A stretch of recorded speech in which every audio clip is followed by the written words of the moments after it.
And after all of that, for news events, many outlets would require a stand-up. So I would sometimes I'd be in rural India, there'd be some muddy well water. I would take it and put the water on my frizzy hair and stand before the camera and try to do a solid stand-up. So it definitely gets exhausting. There's nothing too glamorous about it, but that was the way you could really maximize on properties. Just exhaust yourself for a few days, and then you could spend a week inside, kind of hibernating in the edit room, really creating the tentacles of multiple stories from this one really extensive shoot.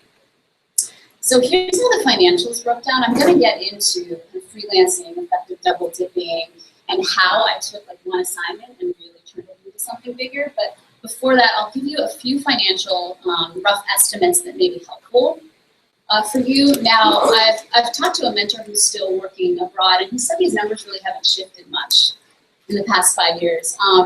And just a note that I was starting out at that point, so it probably would be something that someone else who's starting out would get, unless you secured a retainer or you have a working relationship with a news outfit.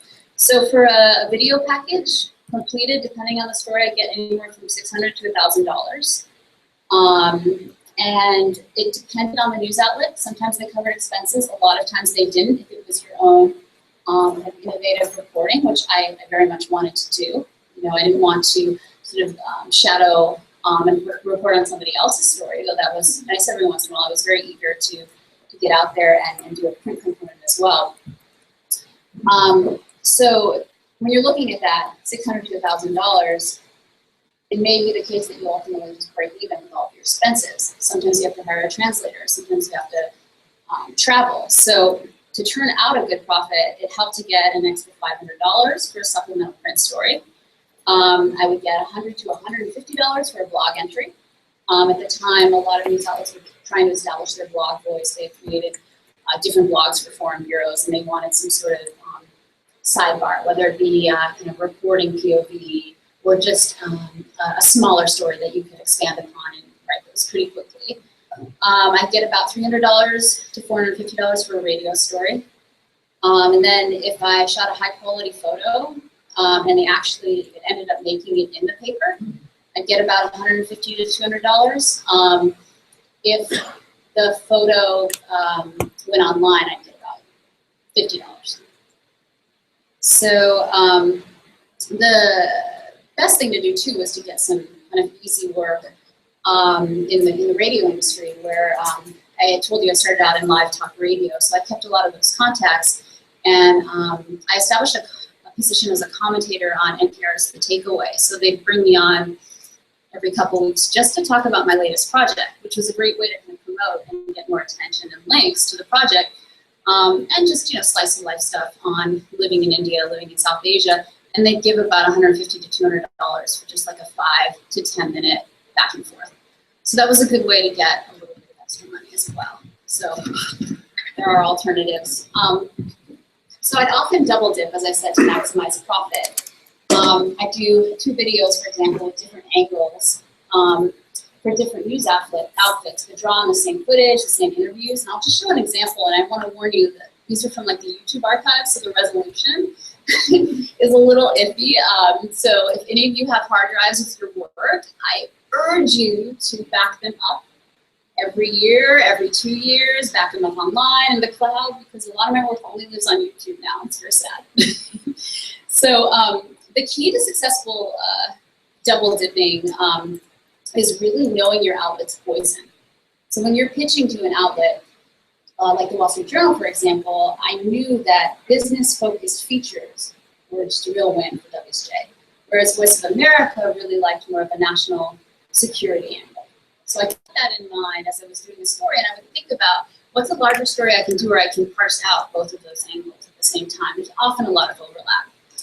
And if you're working between mediums, one of the things I would do when I was writing a video script is I would keep a separate Word document open, and I would fill it with different research that I came across or contemporary news articles as I was going, because as you know, in a video script, you often have to add a line or two of context, research, something that makes the story larger than that individual example.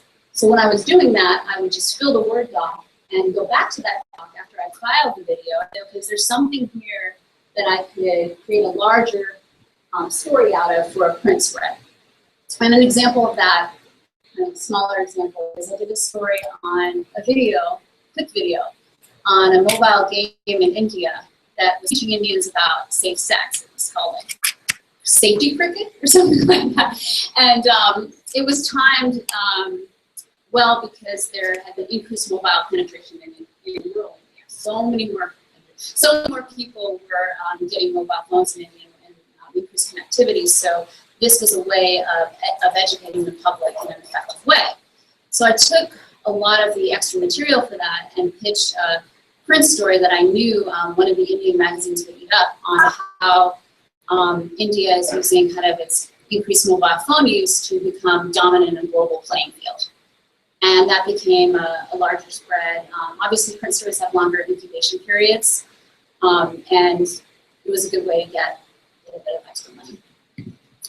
So a hopefully good example of double dipping and being competitive as a freelancer is the coverage I did of the 1-year anniversary of the Mumbai terror attacks in 2009.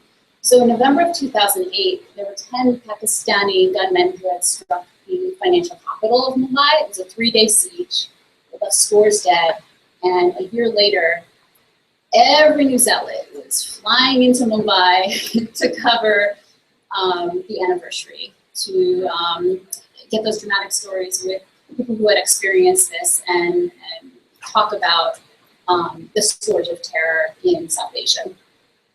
So generally, when covering something like that, the default is to interview somebody on camera who's had an emotional experience recounting the event. But I knew because the CNNs were coming out and doing that already, and the BBC, and they were sending their big teams out, and they'd already secured these interviews with fixers, I said, okay, I have to do a story that is maybe a larger explainer piece that could take longer to do, but draw on other resources so I'd actually sell my work. Otherwise, I probably wouldn't get a pitch bot. So there were 2 stories that I focused on and used the same footage for.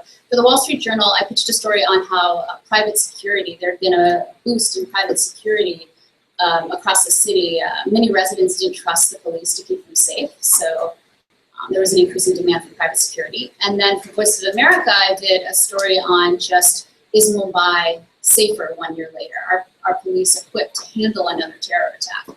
So in that regard, I was able to take, there is some overlap there, and take both kind of, both ideas and overlap interviews. So let's see. So I can show a clip for, from WSJ first, private security.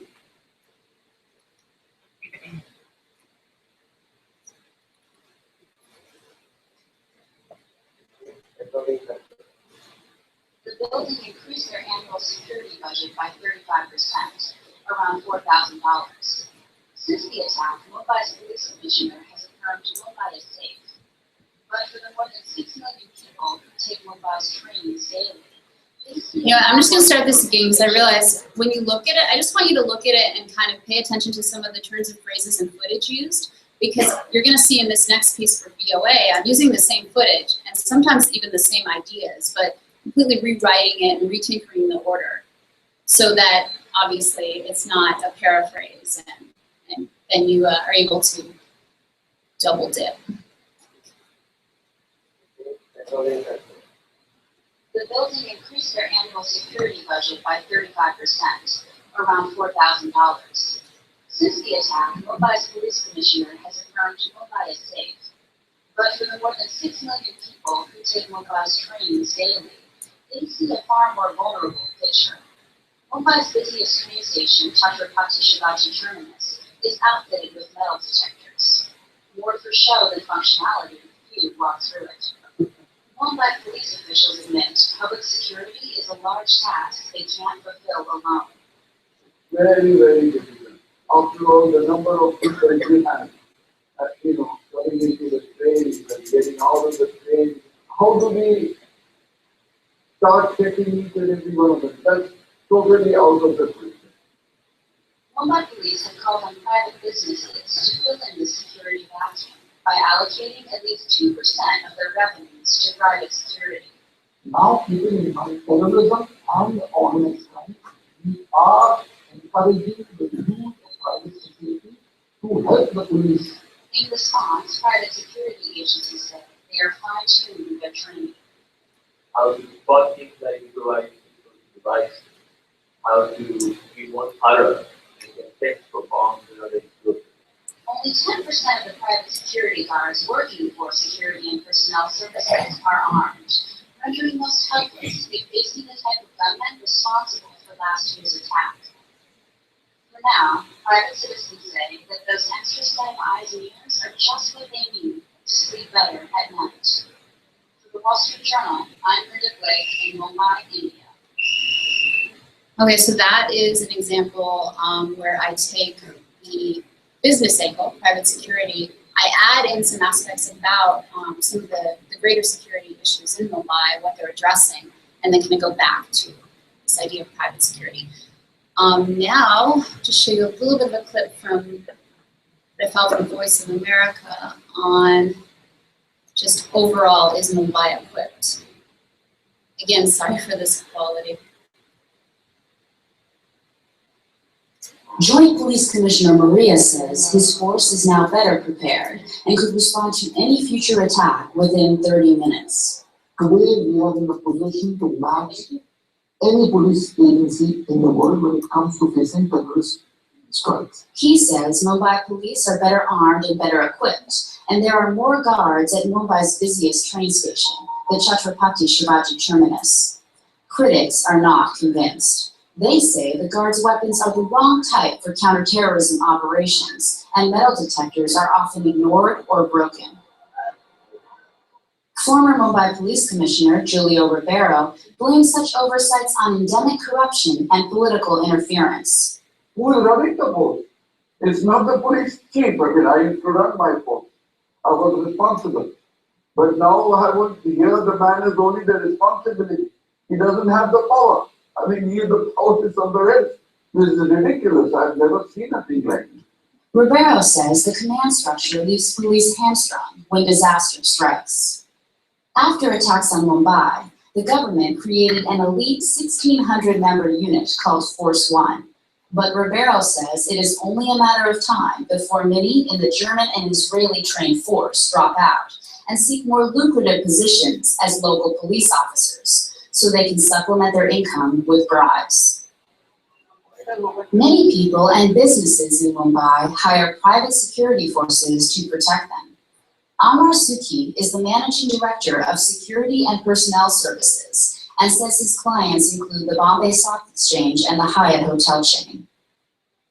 He says firms such as his are coordinating with the public security units. The more private security that's out there, the safer the city becomes. It's true. Sukhi says only 10% of his guards in Mumbai are armed. Police still want companies to allocate funds for private security. Even then, the city will greatly depend on highly alert citizens to prevent future terrorist attacks. Linda Blake for VOA News, Mumbai. Okay, yes, I had bangs, bad choice. Let's just close that one.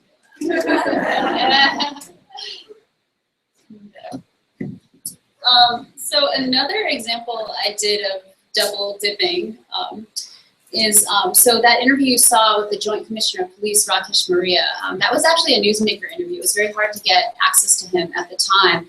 And I found I sort of sold it short by only doing 2 clips within videos. So I pitched a larger Q&A to the Wall Street Journal, and they basically ran it as is with a little bit of an introduction where I could pretty much put the whole interview in place, and it was a way to get an extra $400. And basically it was just an edit of my transcript. So you have to kind of think about that. It's like, okay, I've done these stories. Is there anything else that I could do here? I have all this material. There's potential. What else can I do? And interestingly enough, that's of course the one that gets the most attention and picked up by other news organizations, not those videos I did. Like the thing that takes 2 seconds to do, you know, is always the thing that gets more attention. So another example of double dipping, and I think this will get us into kind of the conflict zone reporting portion of the talk, and then kind of move on here to our next speaker, is I would sometimes collaborate with fellow freelancers. What we would do is we choose an assignment, maybe a feature or an explainer piece, and we could travel together, we could share the same fixers, and then this provided additional security when we were going to places that perhaps weren't the safest or were more isolated. An example is when I went to Indian Kashmir, which is under military law. And mind you, I just want to forewarn, when I was reporting for the Wall Street Journal, I would never, ever collaborate with a freelancer for the New York Times. You had to choose very carefully and make sure there wasn't a level of competition. And of course, check with your editors beforehand. But I would sometimes travel with, for example, a freelancer for the BBC or somebody for a Canadian Broadcasting Company, which was the case in my trip to Kashmir. It also helped you kind of increase quality because at times you could have a 2-camera shoot. So I was able to have a scenario where I could pitch an additional back and forth interview to an outlet by having, a freelancer who joined me, put the camera on me, and then I could do an additional edit. So that was pretty good. So when we went to Kashmir, at the time, the region was erupting in political protests, violent protests. And this was ahead of Mr. Obama's visit to India. So rebels in the region were trying to get the attention of Obama so that he would establish clearly what is his policy on India and Kashmir, which is a contested region. Some people question, where does this area belong? Is it part of Pakistan? Is it part of India? So I decided to go up there and look at this rash of recent protests, but also look at what is the foreign policy in the contested region now, and what is daily life like. So when I was there was a lot of scrutiny right away.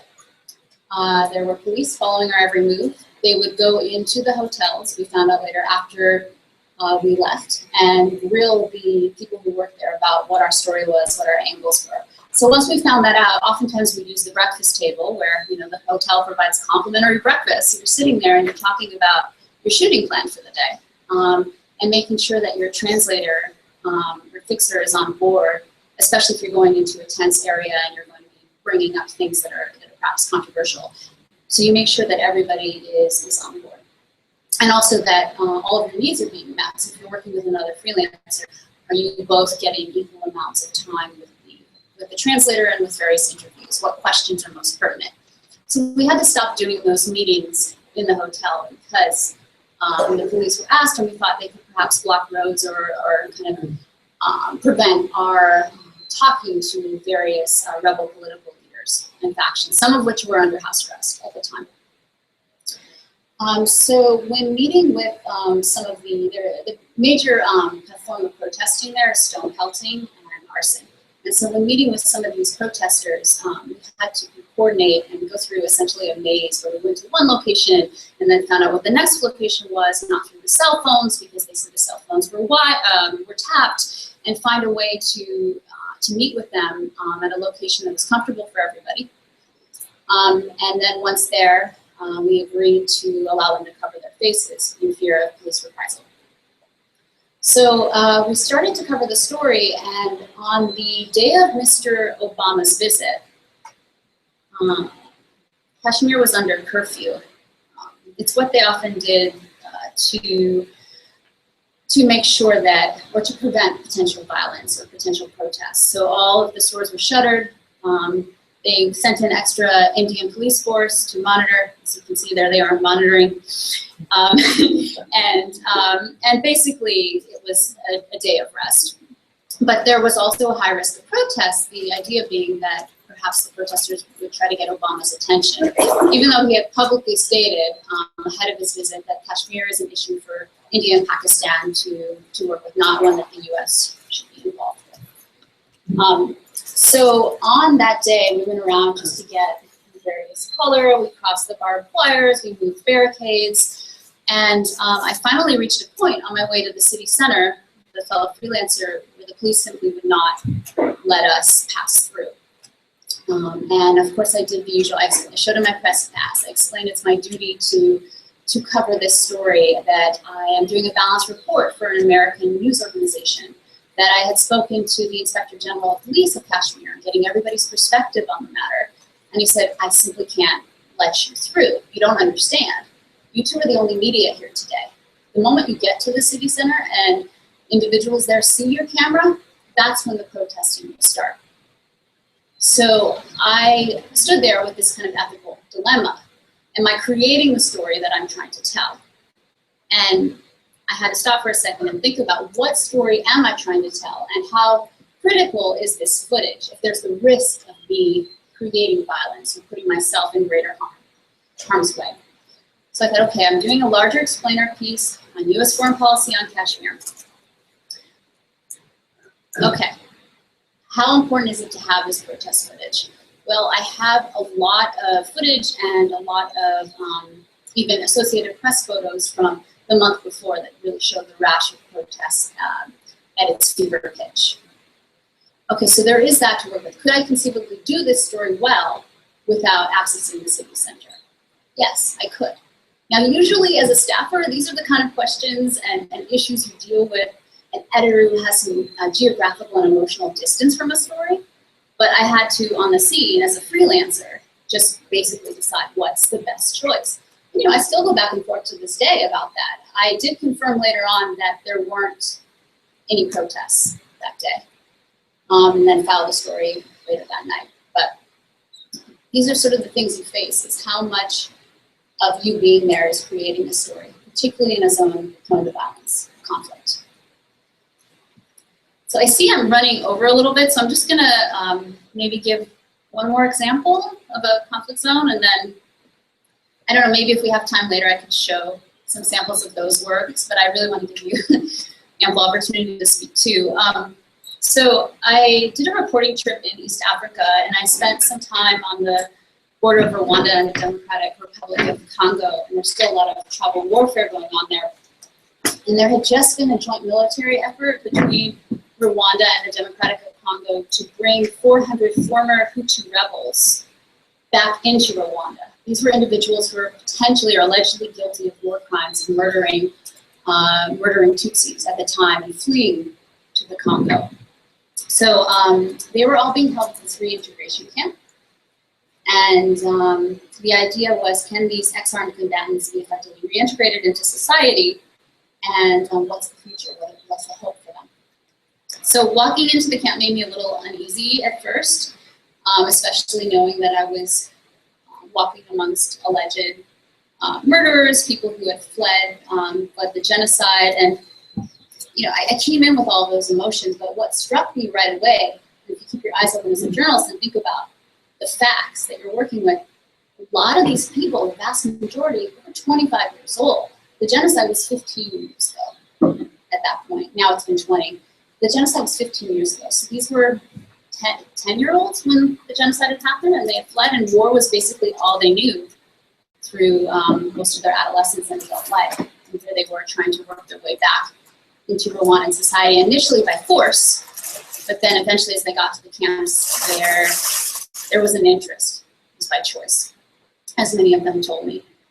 And I thought to myself, who am I to really judge innocence or guilt? When I'm going on these assignments, I get information, I ask questions, but I'm not a judge.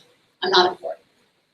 So it was really difficult to get people to speak to me at first, especially because so much was at stake. Let alone get people to go on camera. That's always been a challenge. So especially opening up about difficult memories, emotions, and a lot of the people, like there was this former commander I featured, he asked me to please represent him accurately, and that if I hadn't, he'd be sent back to war and killed. I think in retrospect, he was telling me not to put him on trial in my reporting or even create this kind of larger question, which I didn't intend to do. I wanted to look at reintegration efforts and how possible it was. So I made the choice, once I had gotten these people to agree, individuals to agree to be on camera, to not explicitly ask them, did you murder Tutsis during the genocide? And instead, rephrase the question or reframe it to ask, how do you feel you'll be accepted upon your return into integral one in society? Are you fearful at all? And through that vehicle, through that line of questioning, I was able to get people to open up about their innocence or guilt. One said, I'm not fearful because I didn't sin, I'm innocent. Another said, we'll see. So there are shades of gray, and it's a way to not explicitly put someone on trial, but still to try and get the information needed for the story. I mean, the stakes are pretty high in these situations. So, and I guess the interesting thing, when leaving the camp, it was very difficult to get the kind of opposite opinion, the controversy, people who maybe weren't very happy about the reintegration. When I was driving out and I was going to go into neighboring towns to do so, to ask people about what they thought, I was chased away with a shovel in my car. So I never got to get that perspective, and instead had to work with citing various other sources. So there are some risks to consider when you're in a conflict zone, and these experiences are definitely testing you as a journalist, and also this understanding that inaccurate or lazy reporting could really put you at risk. So definitely the stakes are a lot higher than the talk radio world I started in. So I could show some examples later on, but I'm gonna should I show some examples of the conflict reporting, or maybe wait till after? Yeah, because it's a little, I've been babbling. But I do have some examples. You guys can see them on the website. If you look up Linda Blake or Linda Freund of my time in the Congo, and also reports I filed out of Kashmir. So, cool. Thanks so much, guys.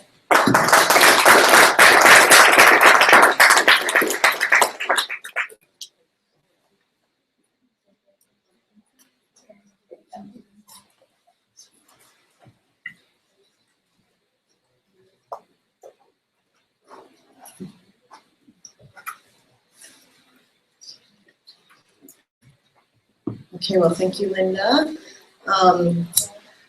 It was really nice to hear some. I am loving this day because it's really fun for me to be a student, to be learning from all of our speakers, and we have a lot of valuable, practical things to share about being double dipping and making a living. And of course, $400 in India is going to get you a lot farther than it is here. So that's something to keep in mind. That you all have access to U.S. outlets, and U.S. dollars are a lot different than currency in other countries. Next, we have Theo Rigby, who's a director, cinematographer, and interactive storyteller based out of San Francisco. His storytelling has focused on topics ranging from the war in Iraq to incarceration, and most recently, immigration in the U.S. I met Theo when he visited my class 4 years ago, where he was talking about an interactive story that he had just gotten off the, or was getting off the ground, called Immigration Nation. It's later turned into iNation. And it's a series of short films about immigration in the US, as well as an online storytelling platform and series of live storytelling events, which have been showcased in the New York Times, PBS, and the New York and Cannes film festivals. The project was the recipient of a MacArthur Documentary Film Grant, as well as a Tribeca Institute New Media Fund grant. Theo received his BFA from the Academy of Art University in San Francisco and his MFA from Stanford University, where he was a national finalist for the Student Academy Awards. He got his start as a photojournalist before moving into film and interactive storytelling, and currently has his own production company here in San Francisco, Theo Rigby Films. Take it away, Theo. Hey everyone. Be careful not to eat this microphone. Also everybody, I know I've been sitting for a little bit, so feel free to stand up or stretch or run in place or do whatever you need to do. Just wanted to take a quick poll of the room since we're talking about freelancing a lot in this session, and there's an infinite amount to talk about. There's so many ins and outs, and in the end, you just got to do it and make a bunch of mistakes and learn from them, and then eventually kind of find your groove. But freelancing isn't for everybody, and some people have staff jobs or what I call real jobs, and then go to freelancing and then back and forth or kind of intermix. So just get a poll of the room, who wants to come out of school and eventually at some point get a a staff job at some sort of organization. That's like the goal for Humanities. Okay, cool. And then not that those same people can't raise their hands again, but who wants to, you know, experience life kind of as a freelancer, like 100% freelance, kind of putting all the pieces together? Okay, cool. So it's about half and half. And then who is like, you know, you take what comes to you, and maybe something presents itself and you get a staff position, and then you go freelance or back and forth. Who's kind of ambivalent? Okay, and then people.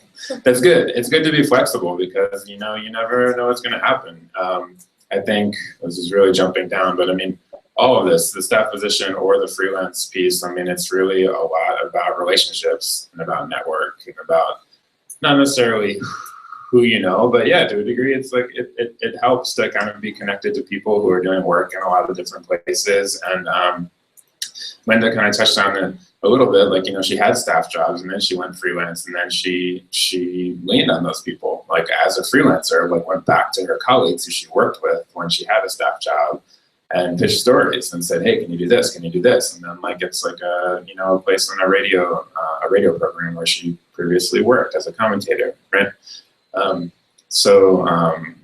Okay, good to know that it's all, everybody's all mixed in. I just wanted to do like a little kind of formative trajectory, just going from when I was a student, undergrad through grad school through today, just to give a little bit of perspective. Sometimes I go to presentations of work with like people with phenomenally amazing, beautiful stuff, and they just show their beautiful work and you're kind of in awe, but then have really not much of an idea of how to kind of get there or what were the steps to get there. So yeah, I'm always like the person in the audience who asks the question like, how do you fund that thing? Or like, well, you have 2 kids, like, do you see your children at all? Or maybe we can talk about that later, about like the family and sustainability aspects. So as Sachi mentioned, I started off as a still photographer, just really drawn to image making, and then later kind of figuring out that really it's storytelling and storytelling in a lot of different ways. I started off as a documentary photographer and got my undergrad in documentary photography / photojournalism. I just wanted to point out that this time, like in undergrad right now, are there some grad students here too? Graduate school? No? Okay. In undergrad, it's a really awesome, super special time where you can really, you have a lot of flexibility, and you can kind of use that like student card to go a lot of places and meet a lot of people and do a lot of things. I think I went to what I call a fake art school, known as the Academy of Art College at the time, now university. I call it fake art school just because it's not, the liberal arts were totally out of the window, and the kind of teachers that rotated through were sometimes questionable. I was later a teacher there, so that could be questionable as well. But I was lucky that I did hit like a really great kind of rotation of some professors with really amazing people doing awesome work, who were great teachers as well, who turned into mentors, and who allowed me to kind of see different perspectives of the photojournalism world. And concurrently, I think I did at one point I had like 4 internships concurrent with like a full load of class, or overloaded kind of class load. And the internships were with people in different places, and kind of in their career as well as in the industry. Like one was super old school photographer who curated like the Family of Man exhibition with Edward Steichen, and was, you know, in the Pacific in World War II photographing for his first job, and then to become kind of the president of Magnum Photos, and, you know, an amazing life photographer in the 50s and 60s into the early 70s. And, you know, making black and white prints for him was one experience, as well as working for another professor who was at the J School in Berkeley, who's still there, amazing photographer with like really interesting perspective on the world and work and professorship, and kind of he had his own way of kind of putting the pieces together, being like a working photographer as well as a professor, which is really interesting to see how that works. And you can have conversations with amazing people here that kind of figure that out too. And then it also interned for people who were like doing it, like Linda, like in the field, making stories, doing the freelance hustle, pitching stories, like this really kind of pretty frenetic life of like a billion different balls up in the air at the same time, like book projects and magazine projects and newspaper things and multimedia things at the time, so what they were called, and video and no radio, but video and images and how to build a career. So I kind of saw that aspect of it, and really I was able to do that because I was a student. And I was just said, hey, you don't have to pay me very much, or like it would be awesome if you bought me lunch or something like that.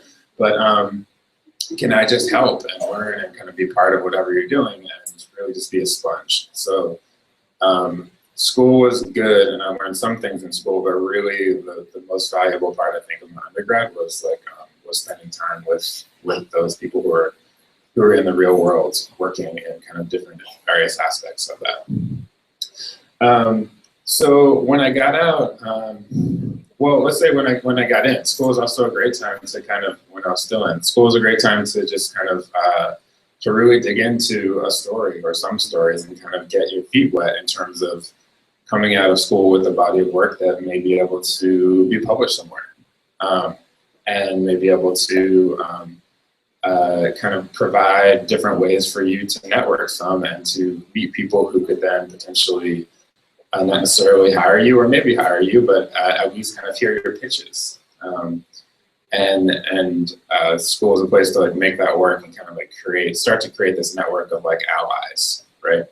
And peers, because you all are going to be supporting all of each other kind of throughout your careers too. Like you may not see each other for 10 years, and then you do a story or you look at a masthead, if anyone reads, magazines at that point, and you see, whoever in here in the back in the third row is going to be, an editor somewhere, and is going to be, able to either hear stories or hire or, kind of like help collaborate. So while I was in school, I dug into a story about asthma in Hunters Point, childhood asthma in Hunters Point. And I should also make a lot of caveats right now, but one caveat is that I'm not a conflict photographer, and that I haven't been to like active war zone conflict regions in the traditional kind of sense of reporting. And I really report on a lot of domestic issues, and often it's kind of covering like the ripple effects of what happened from some sort of conflict, or can interpret conflict in a lot of ways, right? Or kind of like investigating some sort of domestic, in terms of like interior U.S. type of conflict. So I dug into the story in Hunters Point, childhood asthma in Hunters Point is like 3 times the average of the city, and basically all of the city's waste and like literally shit, like 80% or 75% of the sewage gets processed there. And it's a really unhealthy place to live, predominantly African-American and Latino community there, low income, and a lot of kids are sick, basically. So I did this story, and I don't know how, maybe Kim gave me, editor Russell Yip of the Chronicles information, and basically got in touch with the editor at the Chronicle. Kim was a full-time staff photographer at the time there, and pitched him the story. And he's like, "Wow, it's a good story. It's important. Don't have any space for it. Sorry." He probably said, "Come back in 3 months." I'm like, okay, all right. That's that's something. That's a response. That's a response in the affirmative that like, yeah, these images look good and it's an important story, but we can't do it now. Working in the online space, there's like vastly more space. There's infinite space. So often the kind of the space issues that like traditional newspapers have aren't as kind of strict. And then went back in 3 months or a couple months later, and emailed like, "Hey Russell, what's up? It's Theo. Remember Hunters Point project? Yeah. Hey, here's some new photographs." And I hadn't stopped. I'm still continuing to cover the story. yeah, what do you think? And, no, not the right time. Okay, thanks, Russell. And all the while, you know, I'm continuing to kind of like carry on. And I think maybe 9 months went, no, I think it was a year or more than a year went by since I originally pitched him. And I was like, hey, Russell, back again. What do you think? Asthma's not going away. These people are not getting healthier. People are still sick. There's this problem. This is more new images. And he was like, yeah, let's do it, but you have to write it. So I was like, okay, fine. I'm not a writer necessarily, I'm not a reporter, but I'll make it happen. You know, I can figure it out, and I know other people who can write really well, so they'll help me. And then he ran it, and that's the beginning of a relationship, right? And then I don't know how many personal photo projects have the Chronicle published in the years after that. But it takes that persistence, and you know, I can't say, you know, people of course like to praise and like be happy for you when good things happen, but I mean, I get rejections every week. I don't even read, like I read the first line, and once I know it's a rejection, like you didn't get that grant, didn't get into this film festival, didn't get that fellowship, that seminar you pitched didn't go through, like I just delete. It's, you know, gone. Like I don't read through the whole kind of form letter that everybody gets. Right, yeah, it didn't happen, and that's fine, because often when you get that rejection letter, whatever it is, like, you know, later that day something else comes through and it happens. So there's a lot of kind of perseverance and just like willpower to carry on and trying to not get like super emotionally connected to a lot of the stuff that just doesn't happen for you. But a lot of times that's hard because we are emotionally connected to these things, especially if it's like a personal project we really care about. So we haven't gotten very far, but after getting out of undergrad, I worked for about 6 years as a freelance still photographer, kind of in a similar hustle that kind of Linda mentioned, but really on the domestic front. So shooting for newspapers and magazines mainly, from like New York Times, a lot, People magazine, to some kind of European magazines as well, shot with an agency.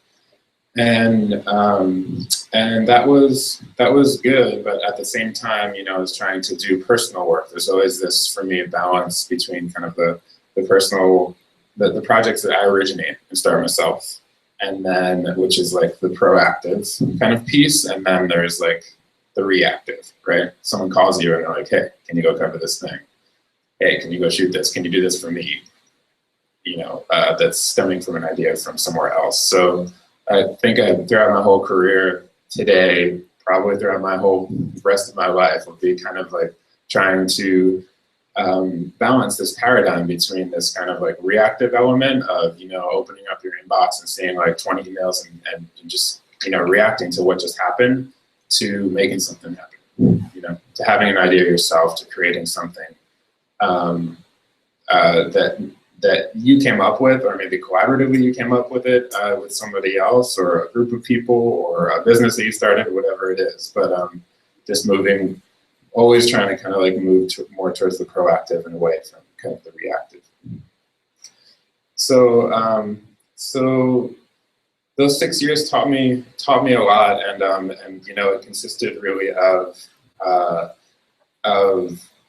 going to New York a bunch, because that's kind of where the still photo magazine, photojournalism, media in general world really kind of like, that's like the beating heart.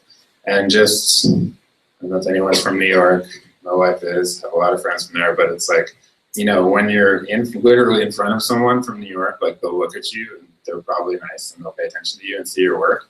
The minute you leave the building, you're gone, you know? So it's always this kind of issue of trying to stay kind of in front of people's, you know, awareness when they're really, really busy and have 50,000 other things going on in front of them. So that requires just kind of keeping up with people in terms of just sending them new work, as well as physically going there. I think I do a lot better, just like, I get things done much better in person, and on the phone. Always just like, if you ever have a question about like writing an email and you're like, oh, I don't know, should I say this, should I say that? Just like call them, because I think of the phone as like a super underutilized thing, both in kind of storytelling in terms of like people who you're telling the story with, as well as like funders. You're asking people for money, or you're writing grants, or you're trying to build relationships, like partner organizations, like you're working with an NGO or something like that somewhere, just like call the people, Skype the people. It just works so much better. So, so during that kind of 6-year hustle, I was also starting my own projects and kind of doing my own work. The first of which, kind of like long-term project, was on the border in Arizona. This is about 11 years ago now, and I've been doing immigration work a lot ever since. So I just kind of went to the border to figure out what the story was. Just kind of go, be there, kind of snoop around, and not with a specific agenda, but just looking for the reality of the situation and kind of an interesting story that could reflect that reality. And I came across a mixed status family, meaning that some people in the family were documented and some were US citizens. It was a mom who had 14 kids total. She was essentially like sold into her first marriage at age 15, and then had kind of a string of abusive husbands, the last of which threatened to kill her, tried to kill her, and then threatened again. She split and went through the Arizona desert night with 7 of her kids, and ended up about 60, 70 miles off of the border, and kind of set up a life for themselves. So I connected with them, started photographing them, and at the same time as photographing them, I was always like very quickly kind of a still photograph became like very too silent. So I started interviewing people just on a what are those things called, mini disc recorder with like a little microphone, and started making these like multimedia pieces, which they were called at the time, which was just like a slideshow of images with some voiceover, and then started shooting video and mixing kind of like video and audio and stills, and yeah, I followed this family for about 3 or 4 years total. And after the first year, the mom and the older daughter got picked up by the Border Patrol. And at that point, I was really, like, back on it, a critical kind of moment in my career, I guess, in life as well. And on that day, they called me. It was like Saturday morning. I just met my now wife, then a very, very new girlfriend, and pick up the phone, and the older, or one of the other daughters picked up, and they're like, mom and a sister are in jail. Like, they got picked up by the Border Patrol. What do we do? So she didn't even say, what do we do? She was just like telling me. I'd just been there maybe 3 weeks before for my 3rd or 4th trip. And I was like, I don't know. I don't know what to do. And at that moment, kind of this identification or role as like journalist or reporter or storyteller, documentary photographer, or friend or advocate, or what are you, and what does all that mix kind of mean, was kind of brought to the fore.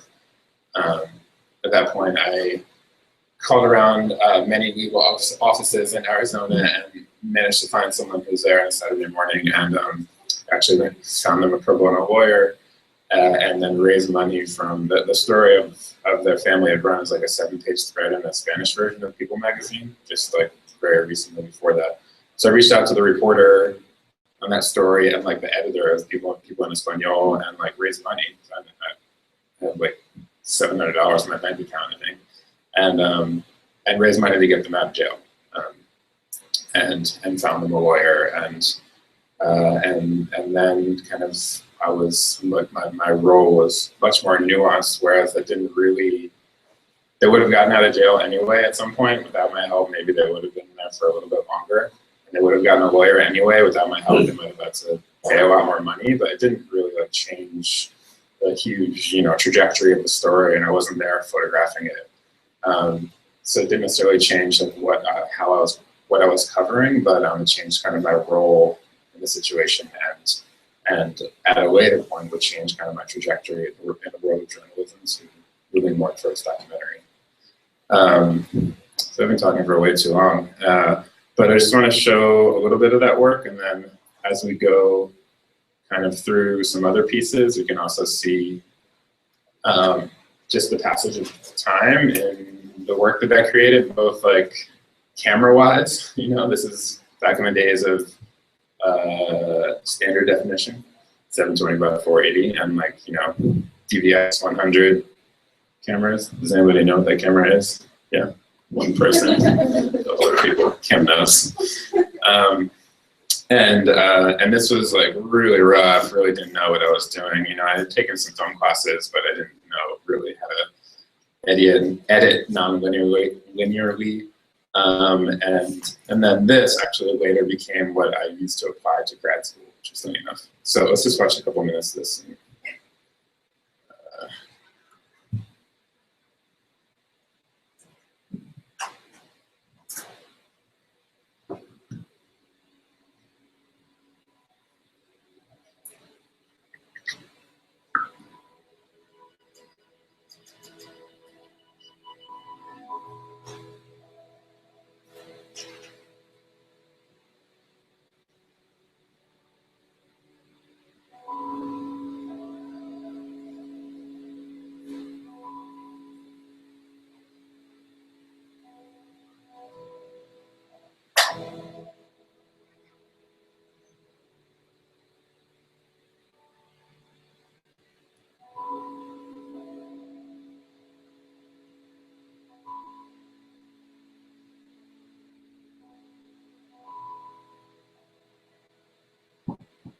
No matter what, like, I love this country, no matter how we're treated and stuff. I don't know, I just feel like we belong here. My whole family.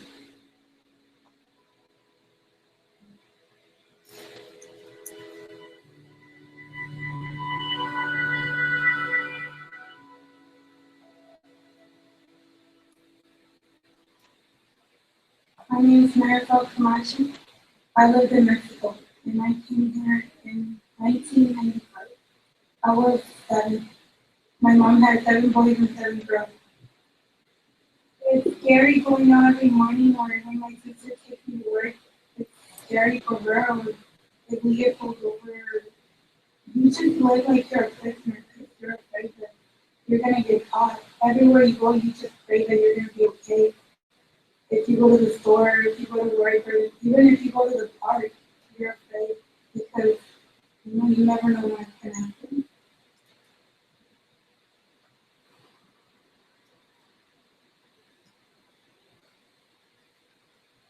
I come home, I read my Bible, I end up going to bed like at 2, and we have to get up at 5 in the morning. She's a mom, it's harder for her. She has to get up at 3 in the morning because she gets lunch ready and stuff. But she doesn't get any sleep. She was like dying at work the other day. She's so tired. She was like, I wonder what my kids are doing. I wonder if they're eating or if they ate. She misses them a lot. My GPA was at I wasn't that good, but I think it was pretty good. But when I got to be a junior, like I realized, you know, what am I gonna do? I'm not like the rest of my friends. They're all people. And that point, I'd be like, well, why am I still trying this? It seems like nothing is gonna happen. But my dream was to go to college to pick my friends.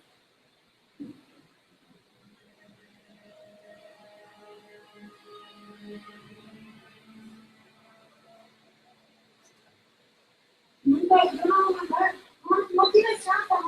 No para nada. Mejor abuelos el dinero nos vamos a ir. No, o sea, the way things are going, nothing's gonna happen. Okay? Nothing. So you might as well just get used to it and get ready for it. I guess that's the way God wants it. We should never offend me, we don't belong here.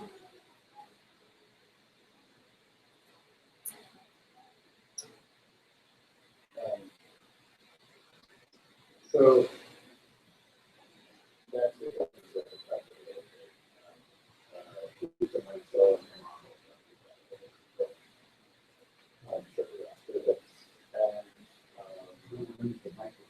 sorry. The piece goes into that they got picked up shortly after this and started going through the immigration justice system. So upon kind of wrapping the story and coming back to San Francisco, I basically was trying to pitch something like this, like a multimedia piece, to news organizations. And that was in a pretty early days of multimedia work, so there weren't kind of as many places that would do that. But it was happening, and started pitching it around. That had run as a print story, as I mentioned, in People en Español.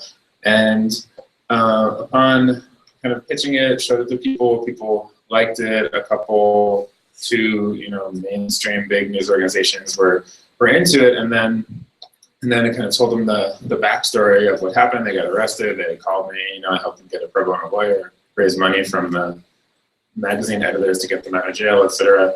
And that became like a big issue, to the point where they're like, "You can't run that. Like, you're not. You crossed some line, and we can't run that because you got involved in the story."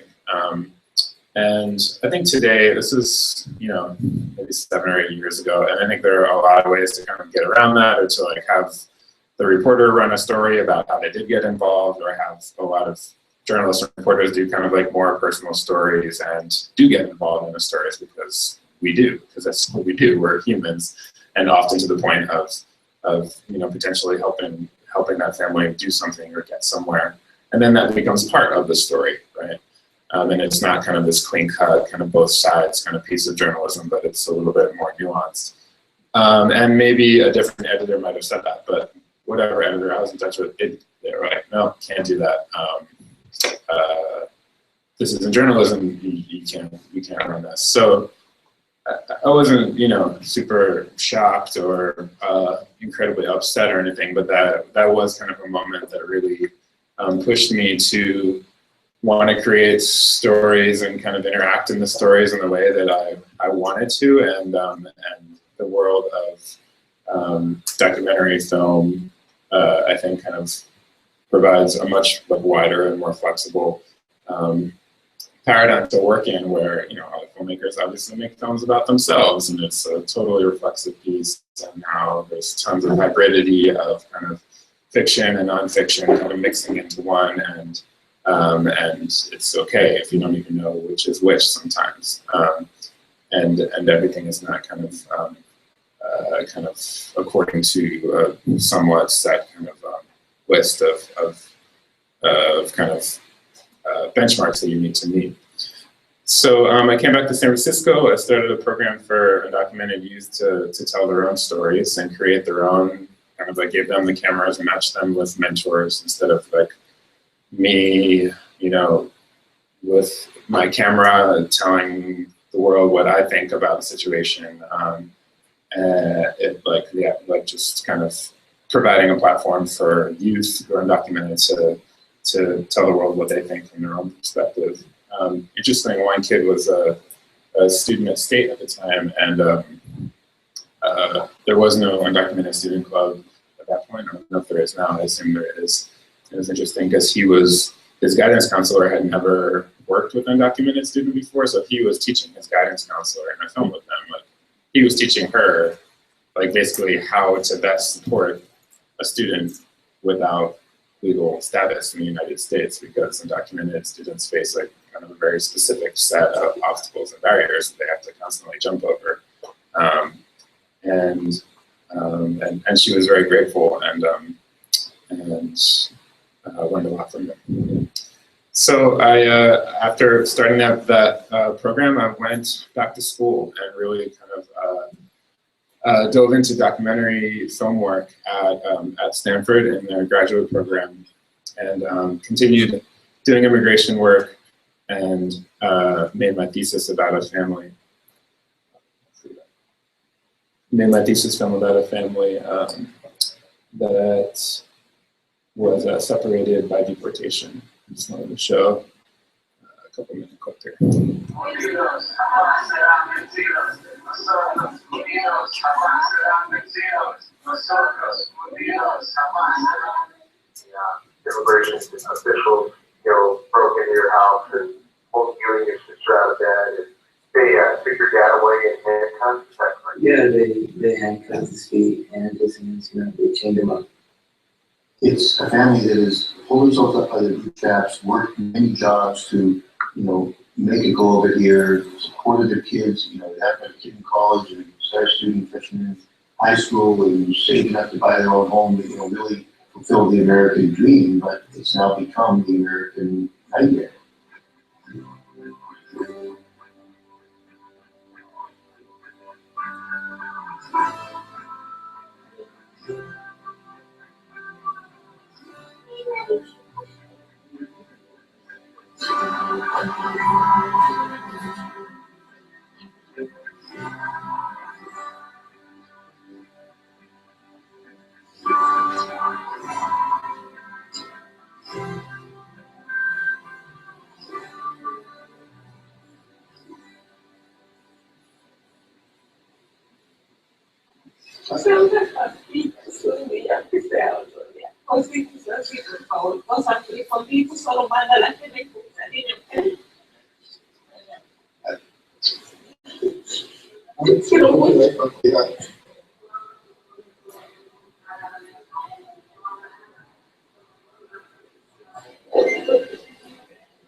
So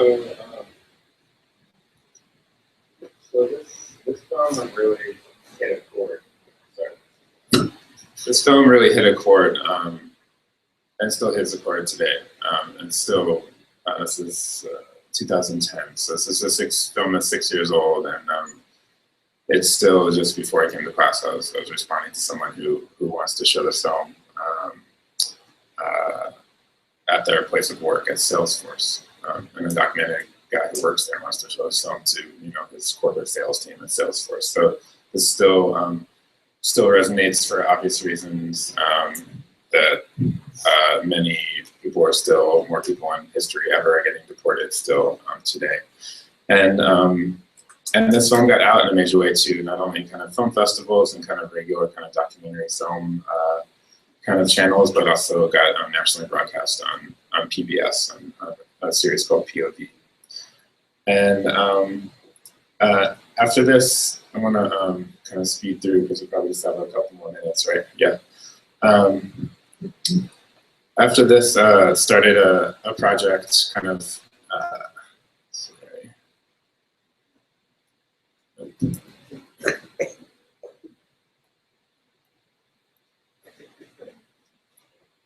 started a project that was, again, kind of moving away from like me, filmmaker, making a film and, having people sit in the dark and watch it on a flat screen, and kind of engaging many different communities with their own personal immigrant stories. So it's a project where there's like a web platform you can create and share your own immigration story or migrant narrative, as well as a series of short films that you can watch or stream in a lot of different ways, combined with kind of a series of live events, like bringing people together, engaging people, asking them for a little piece of their immigrant narrative or migrant narrative, and then kind of creating a live art piece out of all of those narratives, like a big mural piece at every live event. So, so this was a lot of different things and kind of did a lot of different things, and was a big learning experience. And you know, is like you know, available mobilely and desktop, and then kind of is kind of like centered around these live events.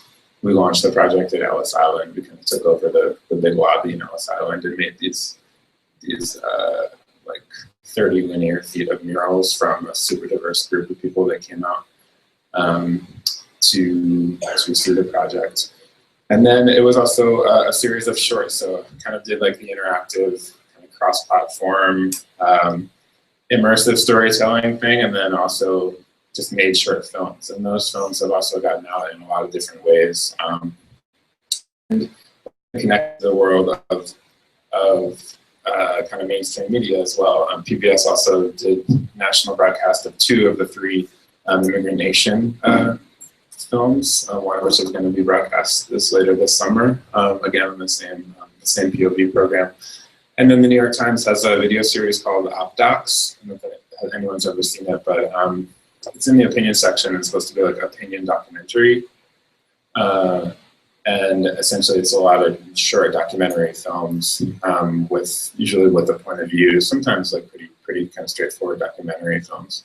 So so basically getting these short films out in a way that kind of get to many different people in different ways. Like one is a national PBS broadcast, which is great if you can make it happen. One is a New York Times webcast, which is great. It goes to another kind of set of people. And then another way, trying to get my work out is just like in the very grassroots, you know, this is like the theater at Ellis Island, like jam-packed with mostly immigrant, like recent arrival kind of immigrants who are high school students in New York City. And it's been interesting to see kind of like how to, instead of like having, when you have a staff job, usually you have this kind of like one like portal to the audience, but as a freelancer, you do a lot of different stories, you look for a lot of different people, and you have like a lot of different ways to get to different audiences. I won't show another trailer, but just wanted to end on just kind of the general kind of freelance piece. And usually like when you go like leave school and you're freelancing, usually there's like a survival period where you're just trying to survive and keep your head above water and make it work wherever you are. If you stay in the Bay Area, obviously it's a really expensive place to live. I know a lot of people kind of scatter out and go to places where cost of living is potentially less.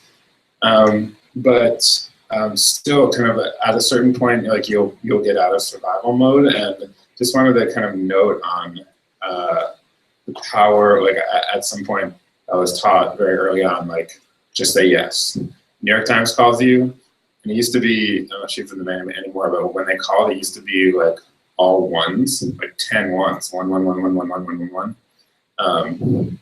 And someone called it like the mark of the devil at one point. They're like, who is that calling you? It's the New York Times. So at an early point, they're like, always pick up, never be busy, always say yes, yes, yes, yes, make it happen, be available.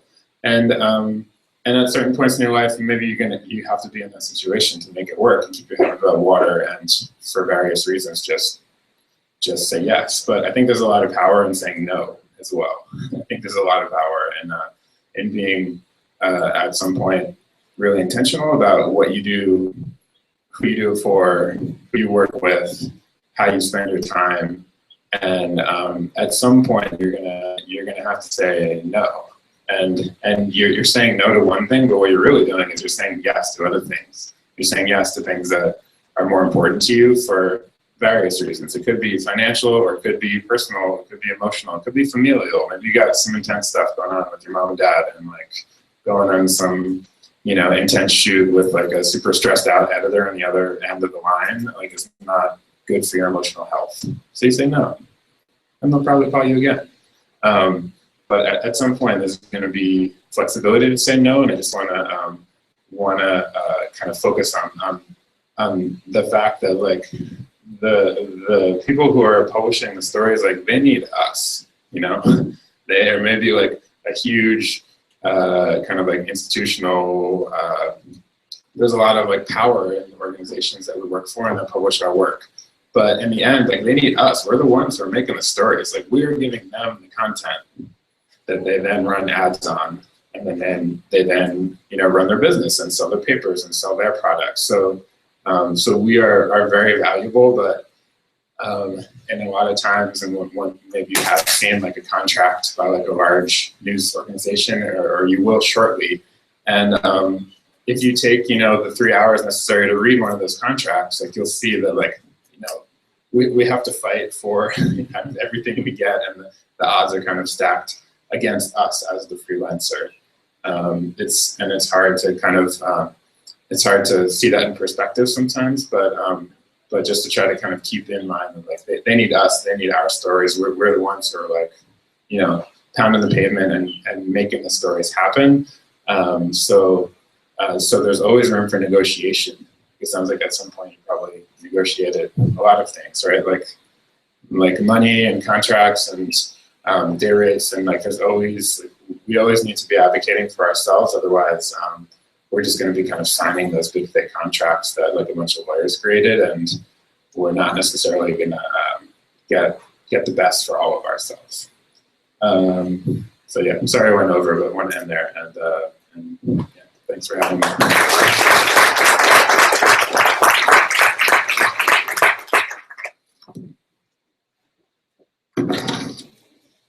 Thank you, Theo and Linda. So we have a little more condensed period of time for questions. I have some that I could lead with, but we got some great questions from the last session. So I want to open it up to all of you, and please raise your hand if you have a question.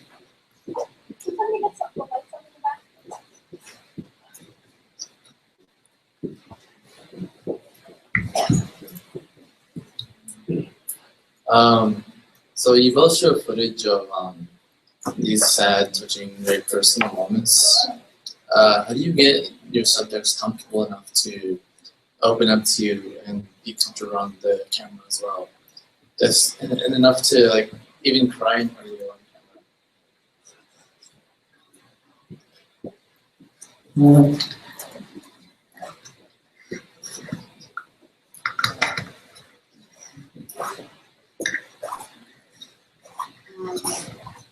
So one of my policies when I first have a more emotional video shoot booked is I'll make a phone call and I'll talk for sometimes an hour or more with the person who's been impacted by an issue, and make sure that they understand that I'm listening, that I'm not just trying to turn their story around quickly, that I'm making sure I understand their struggle.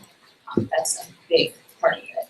And really listen, take the time, because so much chaos can happen on a shoot with all of the equipment and really logistics that you're not as tuned in on the day of recording, so it really helps to establish that. The second thing is I always make it a policy never to take out the camera right away. I have the camera covered in a backpack, and I give it time. I sit. If they offer me water, I accept it. They offer me something to drink, and we talk. The third thing is once the camera does come out, it's challenging for me to do, but oftentimes I'll have the camera to the right, and I'll be to the left, and I'll be interviewing and speaking to the person, and I'll tell them ahead of time, if I glance to the screen, it's simply because I'm trying to keep track of footage. I'm still very much listening and in it, but if I'm asking a question that I know is going to provoke an emotional response, I take the risk of that entire time. I start a fresh recording, and I look at them, and I lock in. and hope hope that the cameras captured it. That's really good advice, and I have something that you don't often have, which is like the luxury of time. And because, you know, if you develop relationships over a period of time, that's I think the easiest way to do it. Like any relationship, right?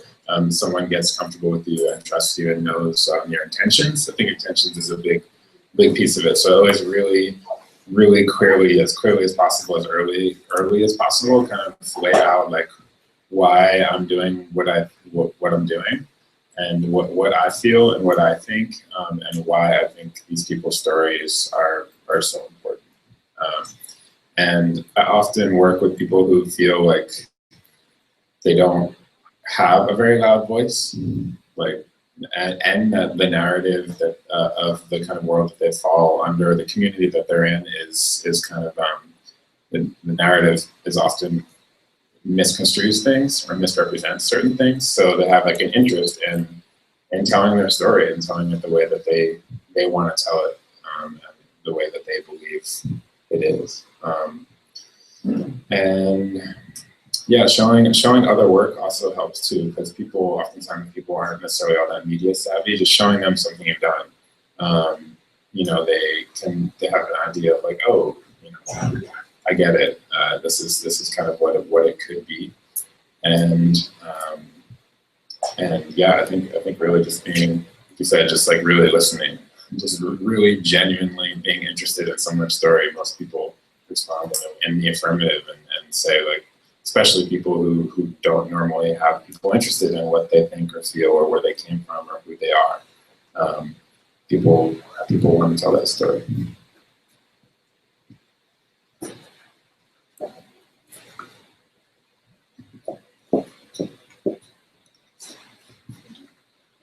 My question is more a little practical about the freelancing process. So both of you, when you do the freelancing, you're not a part of the same editorial every day that people at the newspaper are. How do you deal with that? Do you have a feedback colleague, or do you get feedback from your editors when doing the project, or do you hand it in as a finished package, or how does that work? I see. So the pitching process is very much a solo pursuit. So often I would take a lot of different local newspapers and keep track of kind of contemporary news and file a few pitches. But once your pitch is accepted, there often is an editor that you're paired with, someone maybe who you're very familiar with as well. In the case of the Wall Street Journal, I would work with either the Asia desk or foreign desk, or the domestic desk, or the page one team. So it would vary, but then you kind of connect with each other and get a sense of the story, and finalize your angle. Oftentimes editors are very helpful at broadening your angle and offering you valuable questions to ask. And then you send them an initial draft of your script, and you'll do a lot of back and forth in my case. And then you also do a back and forth with the edit of the video to make sure that you're making the best editorial choices. So there's definitely a lot of that. Now, as a freelancer, when you're commissioned for a larger project, where maybe in the case of the Wall Street Journal, there's a reporter who's doing something and I'm doing a video, a supplemental video. In that case, there's even more one-on-one, where they're asking you how was the shoot and you're reporting back on details. And I remember it's kind of like what you're saying about saying yes and always presenting yourself as eager. In India, there's always something like kind of difficult that's going to happen during a shoot. I mean, it's just the nature of working in a developing region with limited electricity, awful infrastructure, and anytime an editor who's sort of disconnected in New York would ask, so how was the shoot? I'd always say, oh great, I got some great stuff. I've got some usable stuff. Even if that day was kind of shot and I knew I had to kind of go back the next day to get some more material. So you just kind of, I mean, obviously you're not going to over embellish, but you're just going to kind of establish, yeah, doing good, we're good. You know, you don't give them the episodic stuff. Maybe later over whiskey or something, but yeah. Yeah, Linda, I think you said it well when you're talking about Kashmir, is that like you said editors don't necessarily always have the same geographic or emotional connection. And sometimes editors just generally don't have like a connection to reality and the world and like how things actually happen. So that's something that you'll have to negotiate, like especially if you're in the field and you're a freelancer and an editor has like however many assignments they're dealing with, whether they know you well or not, especially if they don't know you that well, so there might be unrealistic expectations, right?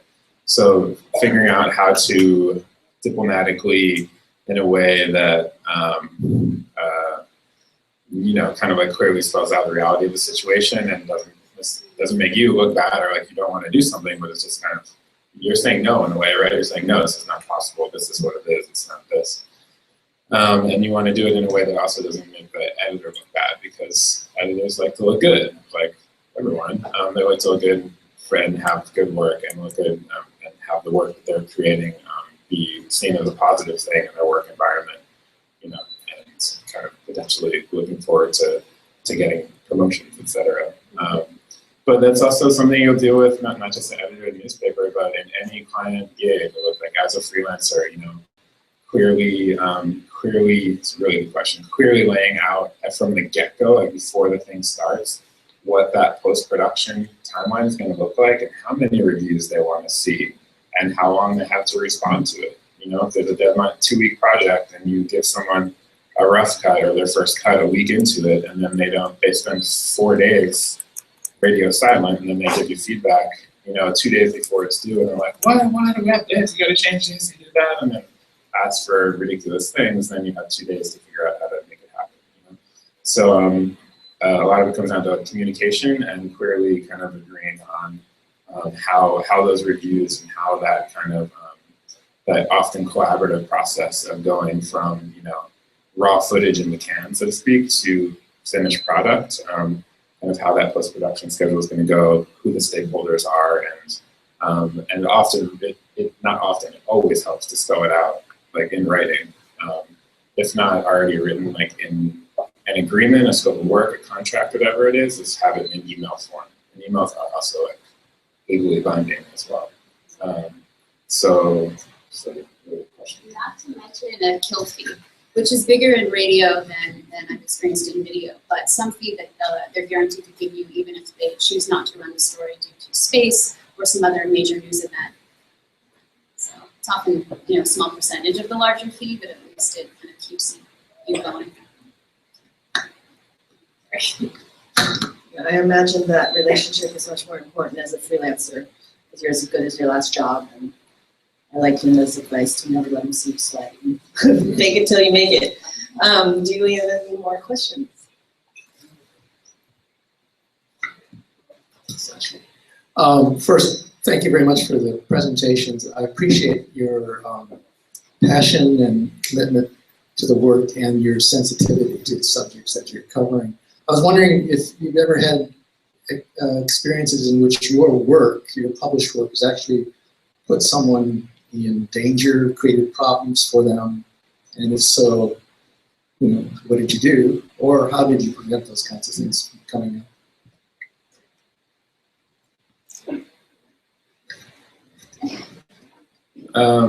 People ask that question a lot, especially working with the documenting community. Like, are you putting these people in danger? Which is a totally legitimate question. And again, it goes back to kind of at the very beginning, clearly stating intention. I should add to that intention on why I'm doing what I'm doing, but also possibility of where this piece could go. Clearly saying, I'm aware of your status, your undocumented status. You are at risk of deportation enforcement if potentially caught by immigration and customs enforcement. And the piece that I'm making now, I think this is an important story, and I want it to go far and wide. I want it to be on the internet. I want it to be on TV. I want it to be broadcast and to be seen. That's the point. That's why we're here, right?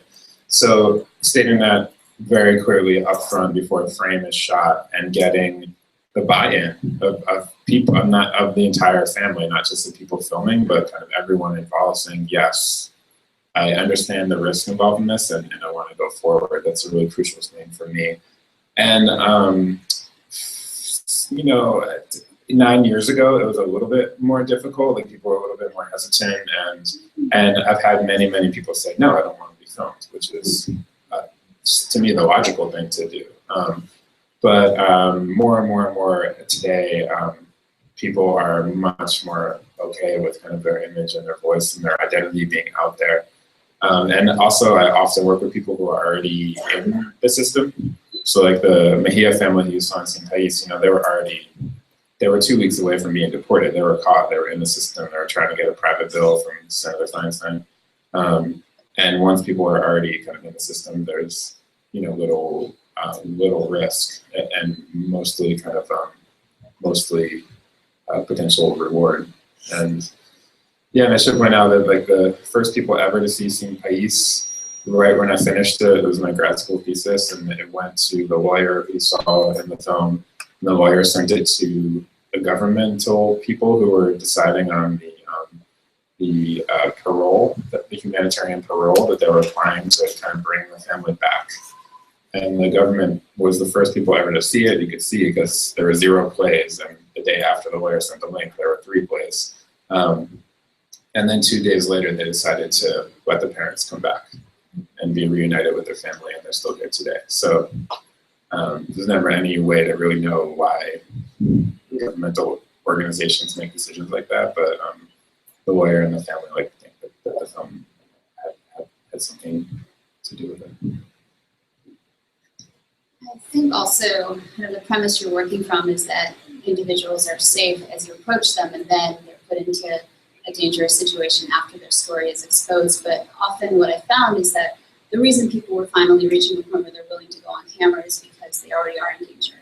There's a risk. And one story in particular I remember is going into Gujarat, and I think it was around 2009, India had just established RTI, Right to Information. It's similar to our Freedom of Information Act. So a lot of Indian activists were using RTI to get information about illegal mining, for example, or political cover-ups. And what was happening is a rash of activists had been killed in response to their investigations. And so I featured one family whose the father and husband in the family had been killed after pursuing an RTI for illegal mining in Gujarat. And the family knew that the stakes were high. When I went and reported on the story, I got several suspicious phone calls telling me maybe I shouldn't be pursuing this, I shouldn't do this story. But I continued to do so and did speak with police officials. And those were some very emotional interviews. And interestingly, they knew we established the risk. After the fact, the police then finally started to take action and pursue a trial to figure out who was responsible for the murder. So it's a risk you take, but it's also an understanding of the power of media to give people this window, this opportunity for things to change, for public officials to get involved with the police force that may otherwise have more incentive not to get involved, to then pay close attention. I will add that there are times where I will let subjects cover up, like in the case of the Kashmir rebels. And in another case, some people who were volunteering to do surrogacy in India. I had done a story maybe a year before with some individuals, and they didn't need to be covered up. But I suppose one news outlet, I'm not going to say the name of the outlet, had told a woman that it's only going to broadcast in the UK. They're safe, their identities are safe, not realizing that you can't control where something appears. It could be online. And I suppose somebody, a family member, found out that a woman had been opting to do surrogacy in India for money, and that family retaliated against that woman. And from that moment forward, in that community, no woman wanted to speak without her face covered on the matter of surrogacy. So it's interesting to think about that, and when you as a journalist also decide when you let someone speak to you under the cloak of anonymity for protection. I think that brings up a good point. It's a little bit unrelated, but a lot of times as a freelancer, you don't necessarily have that press pass, and you're not kind of like affiliated with a accredited journalism organization. So it is kind of helpful to like make your own press pass, like go to Kinko's, make something designed well. Seriously, it says like press pass, filmmaker, or whatever. It's just good to have that in your back, like, because that is a degree of legitimacy. As you are legitimate, you just don't have the credentials to prove it. But often as a freelancer, I'm going into communities and situations that have had really negative experiences with journalists in the past. So you walk into that community again, you're gonna get like the big X, you're gonna be barred from doing anything.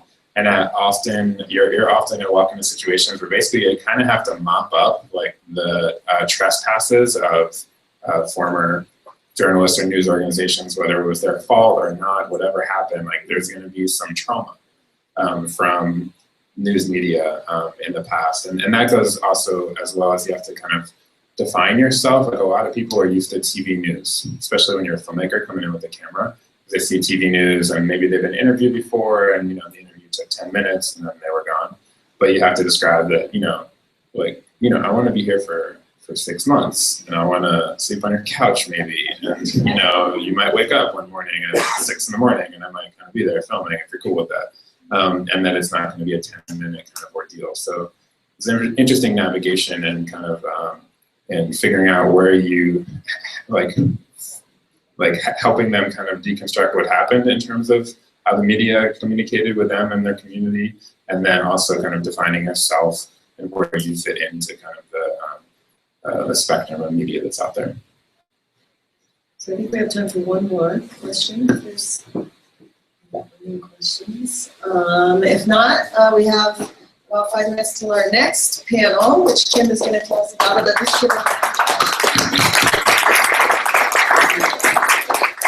And I also will add that one of the leaders in the conversation on immigration in the U.S. is our speaker at graduation, Jose Antonio Vargas.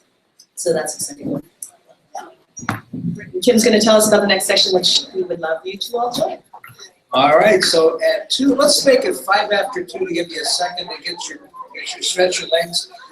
Across the hall in room 311, there's a photo display called Trauma in 3 Acts. It has to do with journalists who cover traumatic situations.